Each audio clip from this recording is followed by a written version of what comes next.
본성을 목도하는 일은 굳이 깨달음을 얘기한다면 깨닫기 이전이나 깨달은 이후나 항상 그대로였다는 것. 깨닫기 이전 다르고 깨달은 이유가 다른 것이 아니라 언제나 그것은 그대로였다는 것을. 그 이상도 그 이하도 아니라는 것입니다.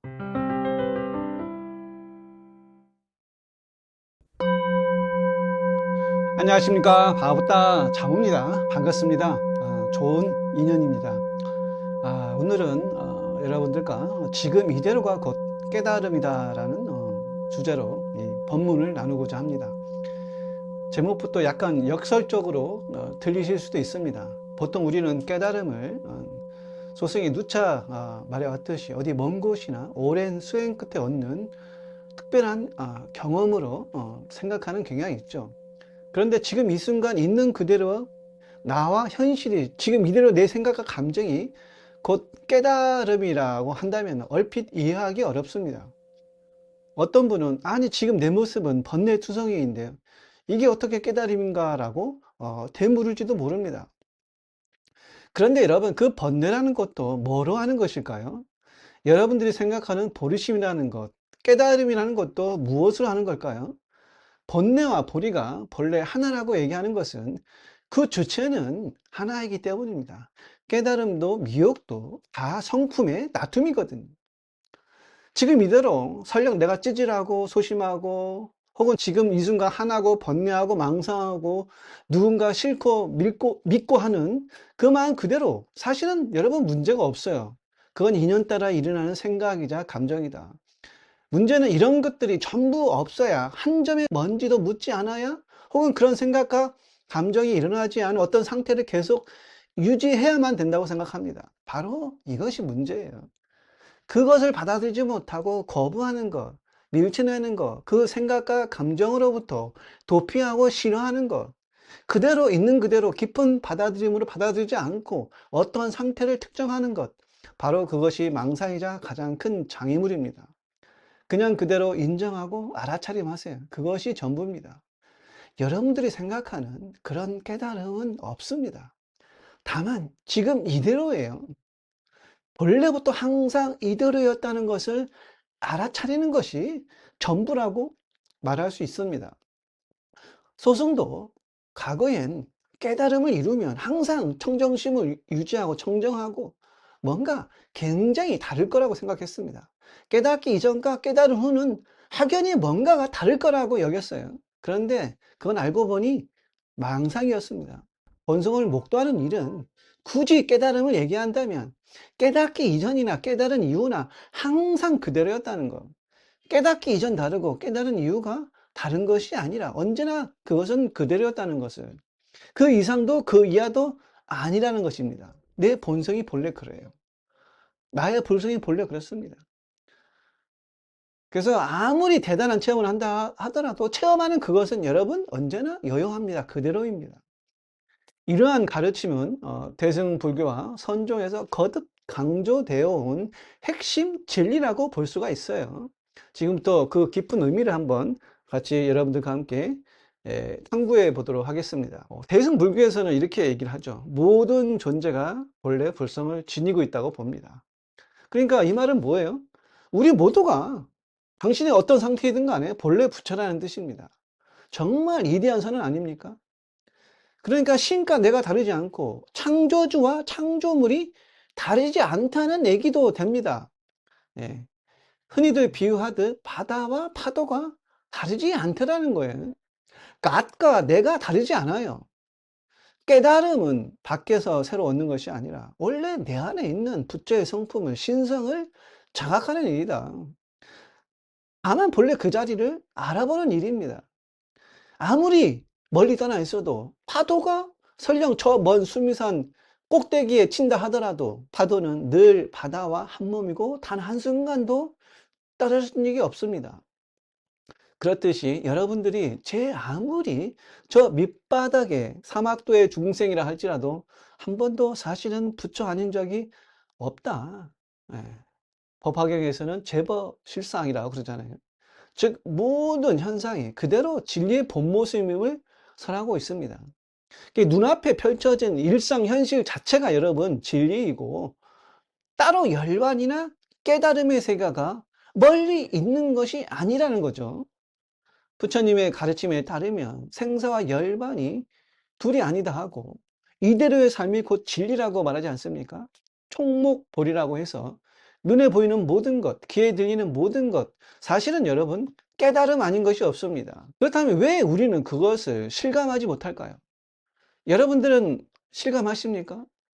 이 영상을 보는 여러분들은 사실은 이미 깨달아져 있어요. 깨달음이 우리의 본래 성품이에요.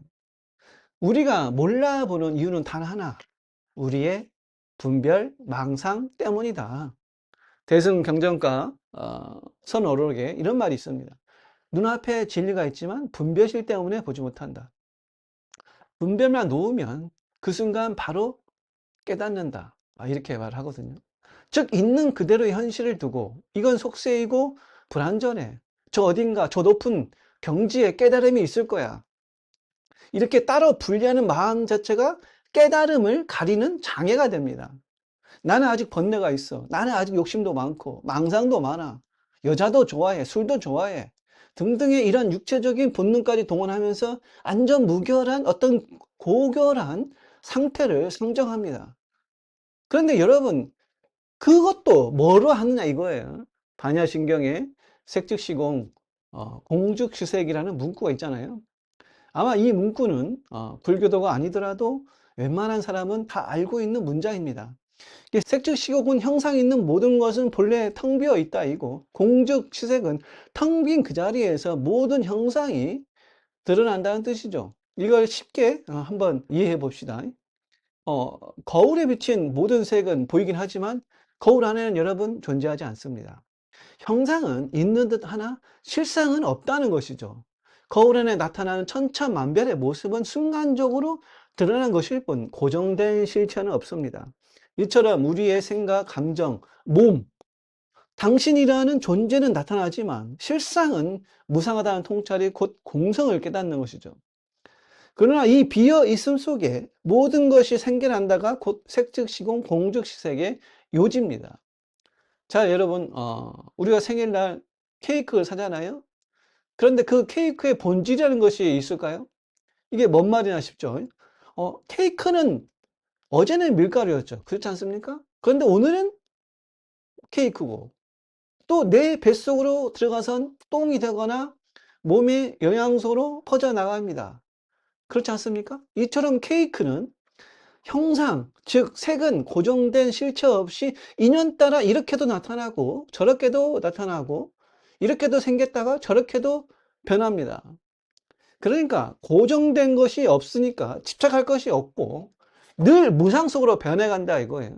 그래서 반드시 이것이다 고집할 것이 없다라는 겁니다. 그래서 우리가 놓아야 될 게 뭐냐, 고정관념을 놓아야 된다. 나라는 고정관념, 이것을 놓아야 된다. 이렇게 분별을 내려놓고 보면은 이 눈앞의 색깔과 형상이 공한 줄 알고 그 공한 자리에서 있는 그대로 안전함을 깨닫게 됩니다.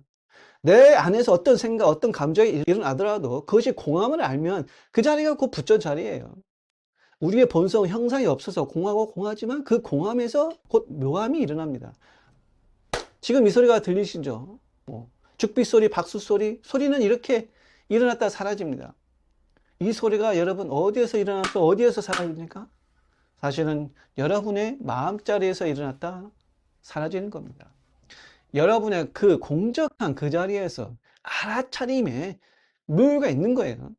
소리는 없다가 있다가 다시 공으로 사라져갔지만 여러분의 그 자리는 소리에 물들거나 소리에 적셔지거나 소리의 흔적이 남아있지 않습니다. 그렇지 않나요? 다만 생각이 붙들어요. 소리는 여러 소리가 있어서 다 다릅니다. 삐걱대는 소리, 새소리, 타이어 소리, 뭐 바이크 소리, 노래 소리, 바람 소리, 휘파람 소리, 뭐 죽빛 소리, 온갖 소리들을 우리는 공적한 자리에서 절로 알아차립니다. 공적하기에 사실은 그 모든 소리를 다 담을 수 있는 거예요. 소리는 이게 다 다르지만은, 혹은 형상이나 색깔은, 빛깔은 다 다르지만, 신맛, 단맛, 짠맛, 느끼는 맛은 다 다르지만, 그 모든 것을 알아차린 그것은 변함없이 이대로 여러분 하나도 부족함이 없습니다. 그런데 그것을 보려고 하지만 느끼려고 하지만 볼 수 없고 느낄 수도 없고 색도 없고 맛도 없지만 모든 것을 알아보잖아요. 그래서 대승불교에서 말하는 공의 지혜는 지금 이대로 충분하다는 깊은 안목을 열어준다. 이처럼 대승불교에서는 현실을 떠난 별도의 깨달음을 찾지 말고 지금 이 순간 자기 삶의 자리에서 법을 발견하라고 가르칩니다. 지금 이 순간이에요. 도노예요, 도노. 지금 이 순간 깨치지 못하면 먼 미래에도 깨달음이란 없어요. 언효대사도 일체 유심조라고 했잖아요. 모든 것은 오직 마음이 지어낸 바라고 했습니다. 이게 간단하게 말하면 결국 내 마음이 부처 마음임을 알면 지금 이 자리, 이 몸뚱이 그대로 부처의 삶을 살 수 있다는 거죠. 이러한 사상을 불교에서는 즉신성불, 현생성불이라고 부릅니다. 지금 이대로 현생에서 성불할 수 있다는 거죠. 대승보살의 세계관에서는 지금 이 순간이 곧 영혼이고 이 몸이 곧 부처의 현현입니다. 그러니 굳이 현실을 도피하거나 자기 자신을 부정하지 않아도 된다. 받아들여라. 네. 요약하면 대승불교의 관점에서 지금 이대로가 곧 깨달음인 이유는 뭘까요? 나와 남, 생과 별, 번뇌와 보류의 이원성이 본질적으로 여러분 공합니다. 다만 모든 현상이 있는 그대로의 진리의 구현이에요. 우리의 본래 자리는 엄만구족해 있습니다. 구족일체하고 있어요. 조금도 부족함이 없습니다. 이 소리를 알아듣는 그 자리가 부족함이 있습니까? 부족함이 없어요. 그냥 일상 그대로 평상심이 그래서 도라고 얘기하는 겁니다. 선불교의 관점에서 한번 살펴볼까요? 선종은 말 그대로 깨달음의 종파잖아요. 선에서는 방금 말씀드린 대승의 가르침을 일상에서 직접 체험하도록 가르칩니다. 중국 당나라의 마조 도일 스님은 아까도 말씀드렸지만 평상심이 도이다. 이 법어로 유명하죠. 평상심이 도다라는 말을 많은 스님들이 써먹었어요. 이 평상심이란 뭡니까? 우리가 일상에서 늘 쓰는 보통의 마음, 특별한 거 없는 있는 그대로의 마음입니다. 그냥 그 마음이 곧 도가 된다는 거죠.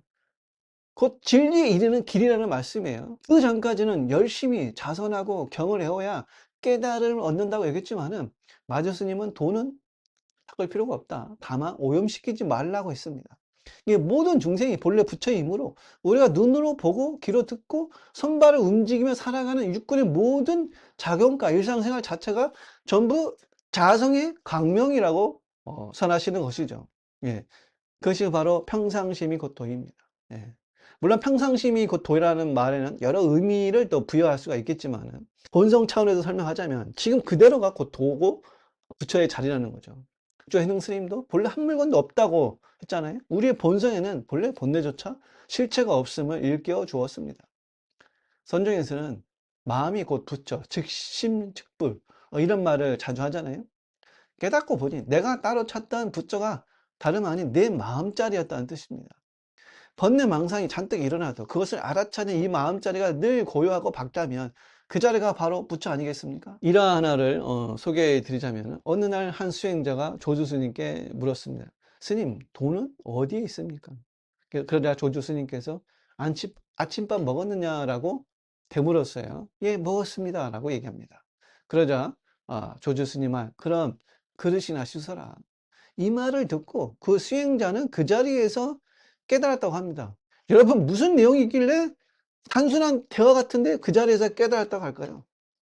얼핏 보면은 조조 스님의 퉁명스러운 가장 일상적인 답변이지만 깨달음은 뭐예요? 그릇 씻는 평범한 행동 속에 있다는 심오한 가르침이에요. 그릇을 씻는 건 뭐예요? 여러분의 일상의 마음자리가 하는 거 아닙니까? 문제는 뭐냐? 이 평범함을, 이 평상심을 부정하는 우리의 특별함을 추구하는 그 마음이 곧 문제입니다. 특별하지 않은 것, 항상 여기에 여여한 것을 보기가 그렇게 어려운 거예요. 지금 여기 항상 여여한 것을 봐야 되는데 그것을 보기가 너무 어려워요. 왜냐? 너무 쉽기 때문에. 또 그것을 우습게 보기 때문에. 선종의 공안이나 선언록에는 이렇게 일상 속에서 번쩍 깨우치는 이야기들이 많습니다. 나한테 특별한 뭔가가 없어도 되는구나 하면 여러분 마음이 편해지지 않습니까? 추구심을 놓아도 되고 갈구하지 않아도 되고 그냥 지금 이대로 곧 그것인 거예요. 이렇듯 선에서는 지금 여기에서 다른 것을 구하지 않고 다만 정신을 차려서 매 순간을 살아가라고 가르칩니다. 한 생각만 돌이키면 그 자리에서 곧 부처라는 말처럼 지금 이 생각, 지금 이 느낌을 즉각 알아차리는 순간 이미 깨달음의 빛이 비춘다는 거죠. 정리하면 선종의 관점에서 지금 이대로가 깨달음인 이유는 깨달음이란 특별한 경험이 아니라 지금 이 순간 분별 없이 존재하는 순수한 마음 상태 그 자체이기 때문이다.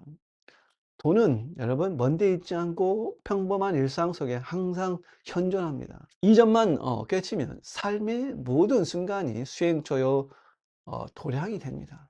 절간을 꼭 가야 되고 교회나 성당에 꼭 가야 되는 게 아니라 여러분들이 자신의 본성을 깨친다면 그냥 그 자리가 절이고 교회고 성당이다. 그렇다면 일상생활 속에서 어떻게 지금 이대로의 안전함을 체감할 수 있을까요?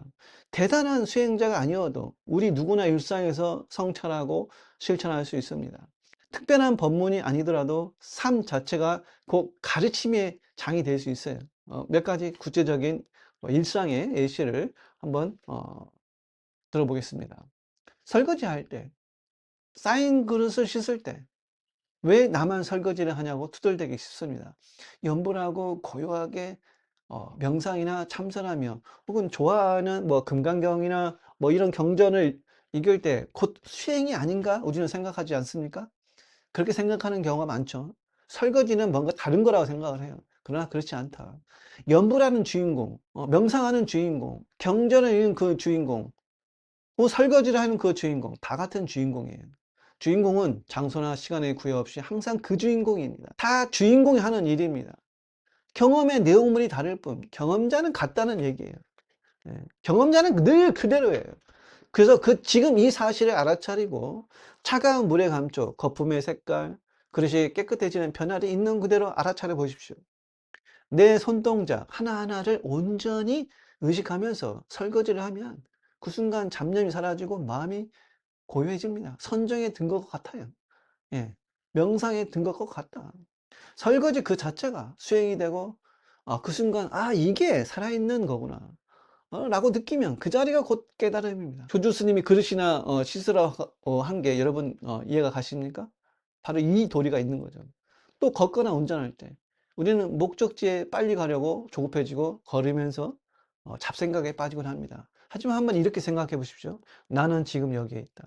한 걸음 내디딜 때 발바닥의 느낌, 다리에 전해오는 지금 이 순간의 그 근육, 숨소리를 그냥 알아차리면 합니다. 그러면 걷는 과정 자체가 기쁨으로 변합니다. 걷는 거에 그냥 집중하는 거죠.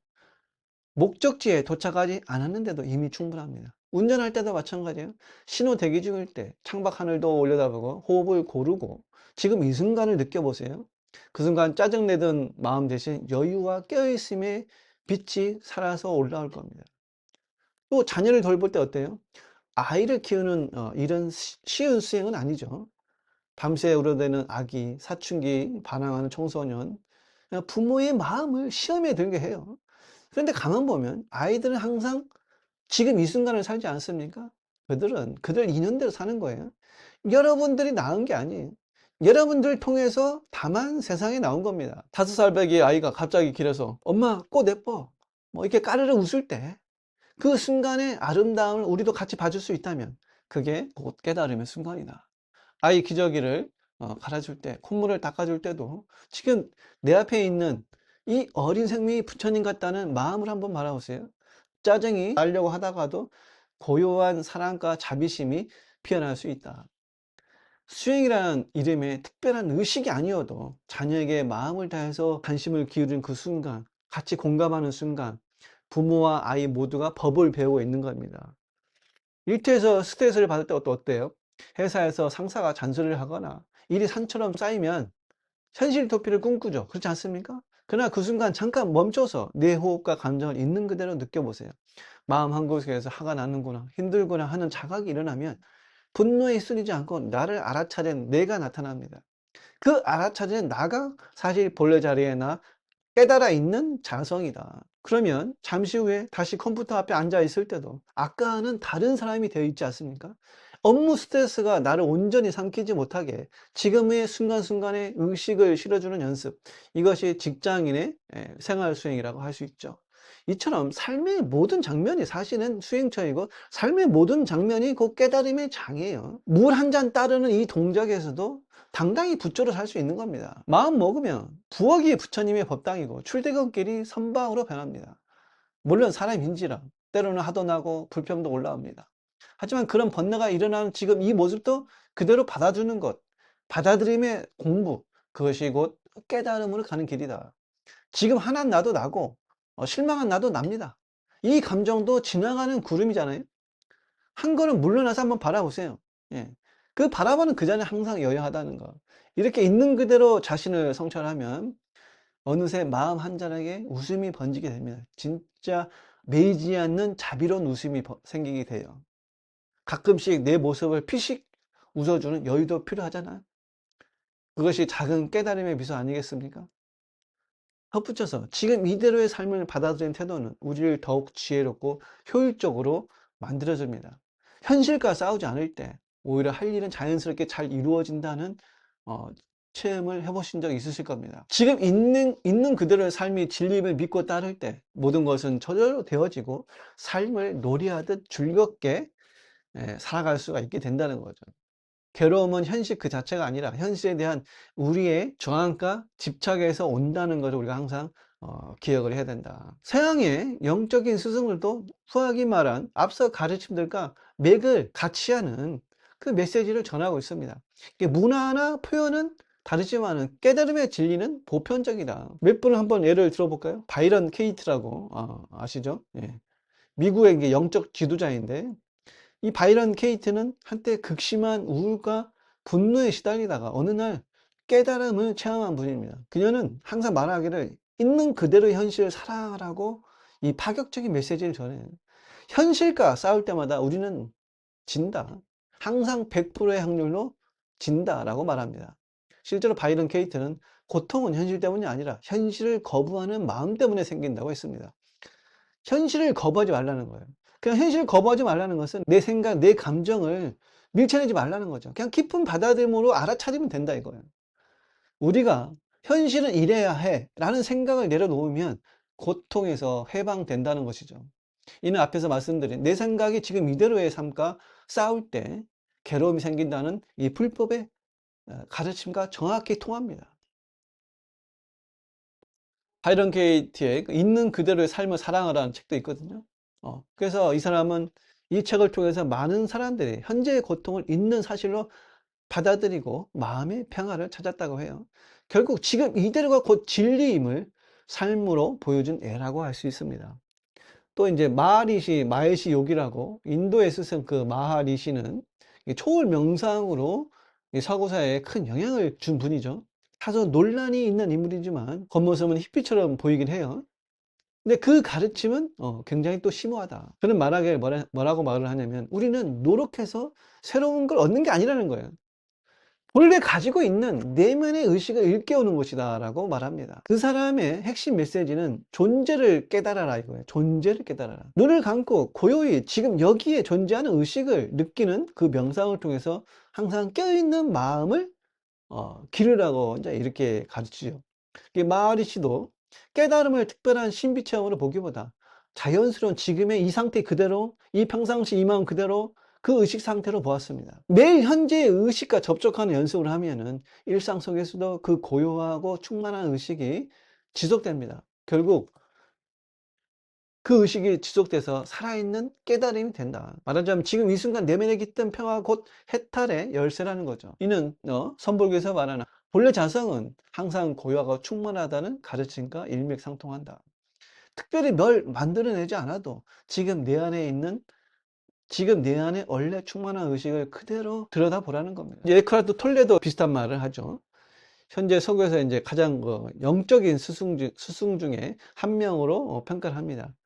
그 사람도 항상 지금 이 순간의 현존을 강조합니다. 지금 이 순간의 힘이라는 그 메시지는 아주 단순해요.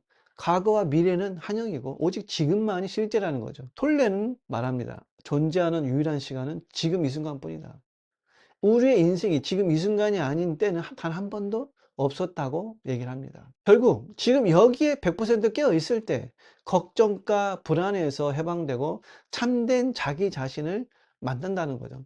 참된 자기 자신을 만난다는 것은 깨어있는 의식을 알아본다는 겁니다. 이것이 선종에서 말하는 당하일념, 지금 이 한 생각에 안전히 머물러라 같은 맥락이죠. 에크하르트 톨레, 그 자신의 삶을 봐도 이 사람도 극심한 우울과 불만으로 고통받다가 어느 순간 현재 안전히 항복받음으로써 큰 깨달음을 얻었습니다. 이후로 그는 일상의 소소한 행위도 깊은 의식으로 임하면 모두 깨달음의 표현이 된다고 가르칩니다. 예를 들어서 톨레는 차를 기다리거나 뭐 망치질을 하는 일상적인 순간에도 나는 지금 존재한다라고 느껴보라고 권유합니다.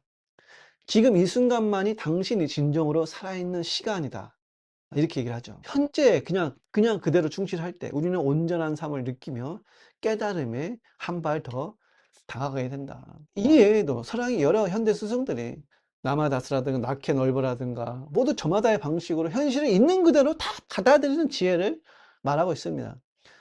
재미있는 것은 이분들이 불교 신자는 아니었지만 결국 불교의 심오한 지금 여기 가르침과 통해 있다는 사실이죠. 깨달음의 진리는 이렇게 동서양이 따로 없다. 지금까지 지금 이대로가 곧 깨달음이라는 주제로 대승불교와 선종의 가르침, 그리고 우리 일상적 사례와 서양 영적 스승들의 메시지에 비추어서 살펴보았습니다. 결론적으로 깨달음은 먼 미래에 달성해야 할 어떤 것이 아니라 지금 이 자리에서 발견해야 할 생활의 진리이다. 우리의 본래 마음자리는 언제나 충만하고 고요합니다. 지금 이렇게 숨쉬고 말하고 듣는 이 순간에 그대로 드러나 있습니다. 더 이상 어떻게 말을 할 수가 없어요. 문제는 우리가 끊임없이 지금이 아닌 다른 순간을 쫓고 여기가 아닌 다른 그 무엇을 망상하고 있는 그대로 나의 삶을 부정하느라 그 사실을 놓치고 산다는 거죠. 하지만 걱정할 필요가 없다. 깨달음은 거창한 것이 아니라 방금 차 한 모금을 마시는 지금 이 순간의 따뜻함을 알아차린다는 것. 그 알아차림이 있다는 것. 출근길에 하늘의 구름을 바라보는 그 순간, 심호흡 한 번으로 번잡한 생각을 멈춘 그 순간, 그런 순간들이 바로 문 열는 문을 통과해서 번쩍 깨닫는 순간일 수가 있습니다. 아, 이것으로 충분하구나. 아, 더 이상 바랄 것이 없구나. 오늘 본문을 들으신 여러분들께 한 가지 제안을 드리고 싶습니다. 매일 일상에서 한 가지 행동을 선정처럼 하기. 예를 들어 양치질 3분 동안은 TV나 스마트폰 이런 모든 생각을 내려놓고 칫솔의 움직임과 입안의 감각에만 집중해 보는 거죠. 또는 아침에 일어나 차를 마실 때 그 마시는 5분간 차의 온겨 향을 음미하면서 생각 대신 느낌으로 존재해 보세요. 처음에는 1분도 지나기 전에 잡념이 올라올 수 있지만 괜찮습니다. 알아차리고 다시 현재로 돌아오면 그만입니다. 이렇게 하루에 한 가지씩 지금 이대로의 연습을 해보세요. 있는 그대로의 자신을 받아들이기. 수행은 거창한 게 아니에요. 때로는 거울을 보며 그래, 지금 이 모습도 괜찮아. 이렇게 한번 웃어주세요. 내 안에 불안전함도 포옹하는 연습이야말로 깨달음의 자비스러운 실천입니다. 그리고 마지막으로 지금 이 순간 현재 숨쉬고 존재한다는 사실에 대해 감사하는 마음을 가져봅니다. 삶이 곧 본문입니다. 지금 이대로가 이미 안전하고 지금 이대로가 바로 깨달음을 늘 기억하면서 우리의 평범한 일상이 부처님의 가르침으로 빛날 수 있기를 바랍니다. 오늘은 여기까지 공부하겠습니다. 감사합니다.